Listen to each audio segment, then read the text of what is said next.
All right. Hello, everybody. Welcome to our YouTube Live and a little introduction to my friend, Erin Eleuterio, who is, well, A, she's a good friend of mine. B, she's a member of the Dare to Grow community. And C, she's a Seven Movements ambassador. And we're going to cover all of that today, if that's okay with you, Erin. Yep. Sounds good. Awesome. So why don't we start out here? And that is, tell us a little bit about what you do, and then we can talk about a little bit about our collaboration in Dare to Grow. So give the folks an idea of your background, and then obviously your newest project. Sure. I have a background in kinesiology and working in the fitness realm. I work with older adults currently. I work at a senior center and a senior living facility. So I particularly work with primarily people over 70, kind of in that maybe pre-frail stage, in trying to help them become more fall resilient through strength training. And I also use a parkour-based fall preparedness program where they're getting used to their environment and we're moving around in new and creative ways. And it's a really fun, playful class. And that's currently what I'm doing in that sector. But I'm also started a podcast called Second Act Fit Pros. It's been going on for a little over a year now. And I interview people that are very innovative in this field and the ways that they are bringing new and innovative programs to older adults. And I interview people that are thought leaders, educators in the field. So I've interviewed a lady that has done classes for women in their 60s, 70s, 80s, all the way up to 90s on low-flying trapeze. And I've also interviewed professionals in this field like Dr. Mike Studer, who is kind of the godfather of dual tasking and training balance in that way. So it's really meant for people that are training this demographic, the over 50 demographic, and helping us level up our training and education and knowledge and seeing what the innovative programs are that are out there. And I started a community based on that. So I have a number of people in the Second Act Fit Pro community. Many of them are people that were on my podcast that I created a group with. And we are all basically solopreneurs in this field that want to serve this demographic in new, different ways. And again, trying to elevate the training that we offer to this group. So it's been a really fun endeavor and it's fairly new, but I've really enjoyed that aspect of my work. That's really interesting. I mean, how cool is it? You podcast and you get to meet really amazing people, right? And then you flip it into a community. I met some of your community members because they're Seven Movements ambassadors as well, and you've built quite an awesome group of people. And I'm looking forward to the collaboration with Dare to Grow. Let's just touch on that really quickly. We're going to actually do, if you're watching this in Mighty Networks right now, Erin and I are going to do a live right within the network to kind of go through the entire collaboration, but maybe high level, Erin, like tell the folks a little bit about what we're up to. Yeah, there's lots of parallels between Dare to Grow and Second Act Fit Pros. We are both working with entrepreneurs, people that are working, a lot of solopreneurs really. They're working alone and they are trying to help the health and well-being of others.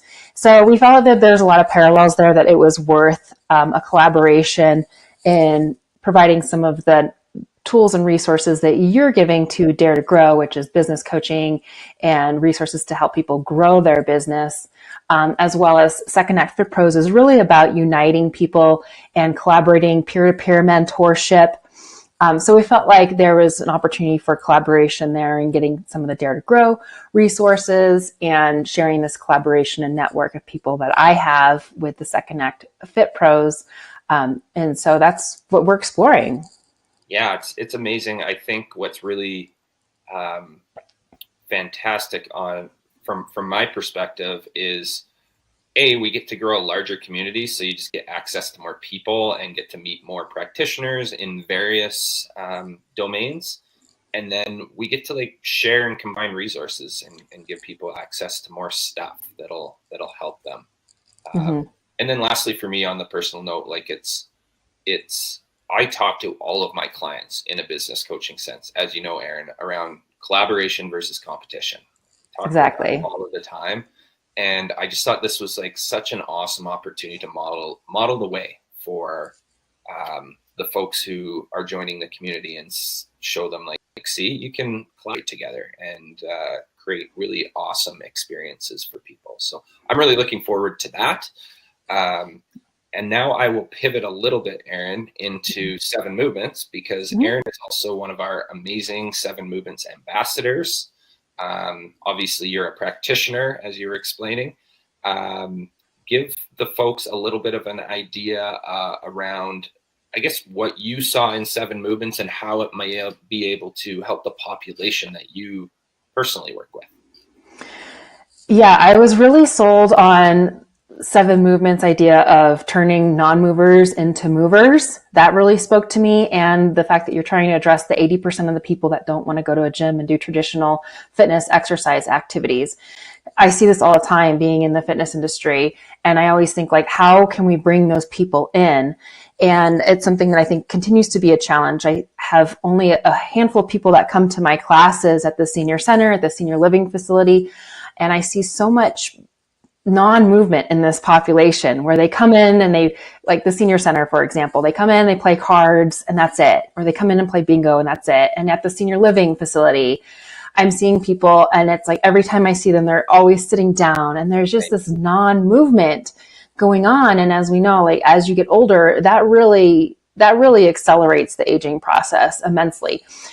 So I look for like the solution for that. When I saw 7 Movements, I thought that was an amazing solution to get people moving and really meeting them where they're at and microdosing and making it super small and manageable. That I see this opportunity to bring this to a senior living center or a senior center, something like that, to engage this population in movement in a way that feels really doable for them and make movement feel good in their bodies. Because a lot of them, you know, even though they might not be exercisers, we all have to move. So how can we make it a way that's super accessible and enjoyable? So I think that there's a lot of opportunity with this population in 7 Movements. Yeah, I'm really excited about it. I was actually on a call with one of our beta users yesterday, and they're 60 something anyways, but they said, Dan, like I haven't moved in 15 years, really. Like they're like, I haven't done any exercise. And they're like, this has me moving every day.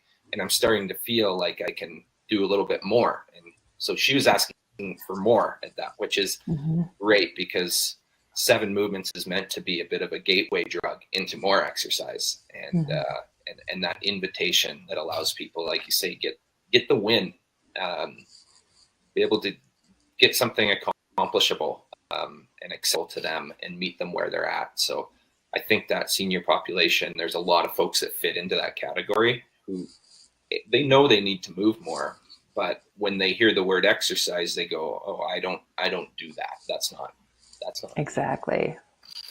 So I'd love to learn, you mentioned at the beginning of our little session today, you're training seniors through like parkour methodology. Explain a little bit more about that, because that sounds very interesting and unique. It is unique. Yes. So parkour, if people aren't familiar with that, it's essentially locomotion. And sometimes you think of parkour, you think of a lot of young, typically guys jumping off of buildings and rolling around and doing all these crazy stunt daredevil things. And that's the extreme end of parkour. But the essence of parkour is locomotion. How do you get from point A to point B? And what are the different ways that we can do that? So rather than just straight walking, can we crawl? Can we duck under things? Like, how can we maneuver our bodies in different ways to locomote? And it's really creative movement class is what I think of it as. And it's also a way to fall safely. So parkour is all about, falling, but with intent and having soft landings and teaching that to people. So I think those are really, really useful skills when we're trying to teach fall resiliency. So it's about building people's confidence in maneuvering their environment. And we can do that in a lot of fun and creative ways. And kids do this naturally. You watch kids at a playground, like they sprint, they jump over things, they crawl up things. Like that's they explore their world with their bodies. And I'm trying to bring that back to the older adult population and having fun and playfulness with it. So it feels kind of gamified, but really they're doing things with their body that they haven't done in a long time. And it's building that confidence of moving around their space, using our hands to support ourselves, being able to catch ourselves if we mimic a fall, things like that. So it's a unique take on what I like to call fall resiliency training rather than fall prevention training. And it's something that I do, again, at the senior living facility. And then I also teach online classes that are more leveled up for people that are a little more able-bodied. But I do this with people that are in chairs, and it's forces me to be creative, that's for sure. But when I hear that they feel more confident, like, oh, I stumbled over something, but I didn't fall. I just tripped and I corrected my footing, or I put my hands out and I caught myself. It's like, yeah, that's what we're about. We're about building that confidence in supporting themselves in their environment. That's really cool. And I'd imagine it's being received really well. Like I've never heard of someone doing that with seniors, which is like exciting to me. It is exciting. It is exciting. It is received well, and it's still work to get people into class. Right.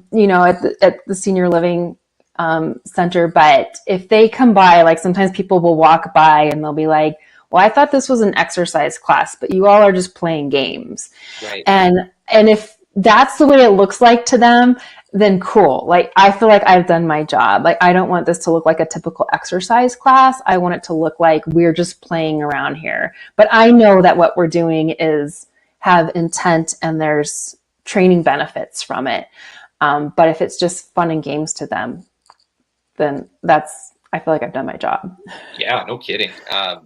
And what's really interesting is if we can get them microdosing movement throughout the week and then coming to your class that once a week, now they're really prepared and hopefully excited and feeling like they can attend a class like that because they're ready. Because that's kind of one of the reasons John and I built 7 Movements is we were looking even at, okay, I see this person once a week, once every 2 weeks, sometimes once a month.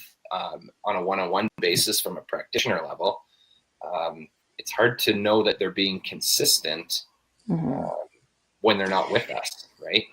Right. And I mean, I would say, like, out of all the residents there, like, just a small percentage are coming to class. And there's so many that are staying in their rooms and they don't get out. And there can be a lot of reasons and barriers to that. And I think that 7 Movements is giving them something that they could do in their room if that's more comfortable for them. And it can start, like you were saying, that flywheel effect. They do that once and now they're ready for more. And then I'd love to eventually see those people in class because they've built up this movement habit and they're more confident in their movement skills. A little seed of hope, and then move them into like saying, having the confidence to come and join a class like that. And then they're going to have a ton of fun. Yes. Because they're perceiving it as an exercise class. However, they're envisioning that in their head, and then they go and experience it and they go, well, this is fun and games. This is great. Yeah, exactly. Yeah. I love that. Awesome. Okay. Well, let's wrap up because this has been really fun. And this was just meant to be a little bit of an intro. So, if you're in the Dare to Grow community, Erin and I are going to go live again and talk a lot more about the collaboration and how all of that's going to work. But Erin, I just wanted to say welcome to both.